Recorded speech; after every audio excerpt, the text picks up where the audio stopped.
বহরমপুরে ফুটপাত দখলমুক্ত করল প্রশাসন। মুর্শিদাবাদ জেলার সদর শহর বহরমপুর শহরের নর্থ বেঙ্গল স্টেট ট্রান্সপোর্ট কর্পোরেশনের বাসস্ট্যান্ড সংলগ্ন এলাকায় ফুটপাতের ওপর জবরদখল করে থাকা দোকান ভেঙে ফেলল প্রশাসন এবং ফুটপাত দখলমুক্ত করল। পাশাপাশি শহরের মোহনা বাস স্ট্যান্ড সংলগ্ন এলাকার হকারদের প্রশাসনের পক্ষ থেকে আজ হুঁশিয়ারি দেওয়া হলো, যাতে তারা ফুটপাত বা সরকারি জায়গা দখল করে না রাখে। আজকের এই দখলমুক্ত অভিযানে উপস্থিত ছিলেন মুর্শিদাবাদ জেলার সদর মহকুমা শাসক শুভঙ্কর রায় সহ অন্যান্য প্রশাসনিক কর্তা ব্যক্তি এবং বহরমপুর থানার পুলিশ কর্মীরা। Bureau report, news NJM.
ভেতরে প্রত্যেকের দোকানে ভেতরে জায়গা আছে, তার সত্ত্বেও বাইরে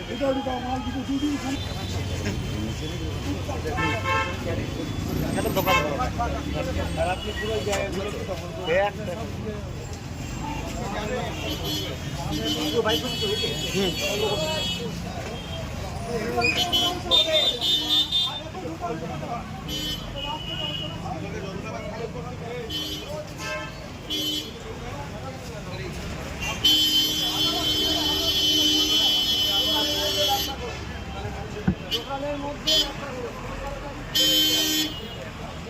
বিগত দিনেও আমাদের বাস স্ট্যান্ড এরিয়া এবং শহরের বিভিন্ন জায়গাতে একটা ড্রাইভ দেওয়া হয়েছিল, যেখানে ফুটপাত বা আপনারা নিজেরাও এখন দেখতে পাচ্ছেন যে ড্রেনগুলো একদম ক্লগড হয়ে গেছে। এই যে দোকানগুলো আছে, দোকানের প্রত্যেকটা দোকানের পেছনের দিকে জায়গা আছে, সেই জায়গাটা ওনারা ব্যবহার না করে ওনারা পুরোটাই চলে আসছে ফুটপাতের ওপরে, যেখানে সাধারণ মানুষের অসুবিধা হচ্ছে।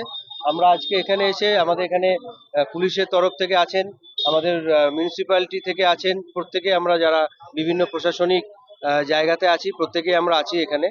তো আজকে ওনাদেরকে আমরা বলে গেলাম যাতে ফুটপাথটা ক্লিয়ার করতে, এবং আগামী দিনে যদি দেখি একই রকম অবস্থা আছে আমরা আবার এই ড্রাইভ নেব, এবং যাতে ফুটপাথ এবং তার পাশাপাশি আপনারা দেখতে পাচ্ছেন ড্রেনগুলো পুরো ক্লগড হয়ে গেছে, ড্রেনগুলোকে যাতে যতভাবে পরিষ্কার রাখা যায় তার ব্যবস্থা আমরা করব। দেখা যাচ্ছে বারবার বলার পরেও এই যে ফুটপাথ তখন মুক্ত হচ্ছে না। দেখুন, আমরা আমাদের প্রশাসনিকভাবে আমাদের যা কর্তব্য আছে, আমাদের যা কাজ আছে সেটা আমরা করব, এবং এটা ড্রাইভটা এর আগে বিগত দিনেও হয়েছে, আমরা আবার করছি, ভবিষ্যতেও চলবে। না, এর কি কোনো কঠোর পদক্ষেপ নেওয়া প্রয়োজন রয়েছে? না হলে তো এই অভিযান এই মুক্ত হচ্ছে না, বারবার অভিযান হওয়ার পরে। দেখা যাক, আমরা তো আমাদের কাজ করছি, তারপরে তো আমাদের ঊর্ধ্বতন কর্তৃপক্ষ আছেন, ওনারা তো নিশ্চয়ই চিন্তা ভাবনা করছেন। দোকানের ওটা আমাদের কালেক্টর ল্যান্ডের ওপরে দোকান ছিল, ল্যান্ডটা গভর্নমেন্ট ল্যান্ড, তার উপরে উনি দোকান করেছিলেন এবং পরবর্তীতে আমি শুনলাম বোধহয় ওনার দোকানটা আগেও কিছুদিন আগে এইদিকে ছিল, সেটাও ভেঙে দেওয়া হয়, থানার এই পাশটায় ছিল। তো ওখানে যখন ভেঙে দেওয়া হয় উনি আবার গিয়ে ওখানে দোকান করেছেন। তো ওটা কালেক্টর ল্যান্ড, আমরা ওনাদেরকে নোটিশ করেছিলাম এবং আমাদের যে আইন আছে আইন মোতাবেক আমরা সমস্ত প্রসিজারটাকে ফলো করে আজকে ওনাদেরকে মানে আমরা নোটিশ অনেক আগেই করেছিলাম, তো আজকে ওটাকে ভেঙে দেওয়া হলো।